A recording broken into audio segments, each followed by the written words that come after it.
దిలీప్ కుమార్‌గా ఉన్న తన పేరుని మతం మారిన తర్వాత ఏఆర్ రెహమాన్‌గా మార్చుకున్న ఆహ్, సంగీత దర్శకుడు ఏఆర్ రెహమాన్ గారికి ఈ మధ్య కాలంలో బాలీవుడ్‌లో అవకాశాలు తగ్గిపోయాయట గత 8 సంవత్సరాలుగా. అయితే ఈ అవకాశాలు తగ్గడానికి బహుశా ఒకానొక కారణం ఇటీవల బాలీవుడ్‌లో జరిగిన పవర్ షిఫ్ట్, ఆహ్, దాని వెనకాల ఉన్న కమ్యూనల్ కోణాలు ఒక కారణం అయ్యుండొచ్చని చెప్పేసి సెలవిచ్చారు ఈ సంగీత దర్శకుడు.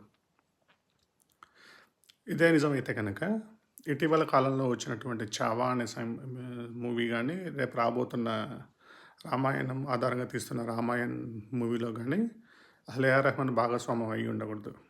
ఇది కమ్యూనల్ కోణం ఆలోచిస్తే గనక. కానీ ఈ రెండిటికి సంగీత దర్శకుడు ఏఆర్ రెహమాన్. అదే విధంగా ఇప్పుడు ఆయన మాటల్లోనే చెప్పినట్టు, నిజంగా కమ్యూనల్ కోణమే అనుకుందాం ఇవాళ అవకాశాలు తగ్గిపోవడానికి. అంటే ఇన్నాళ్ళు వచ్చిన అవకాశాలు కూడా కేవలం కమ్యూనల్ కోణంలోనే ఆలోచించి బాలీవుడ్‌లో అవకాశాలు దక్కించుకున్నాడా?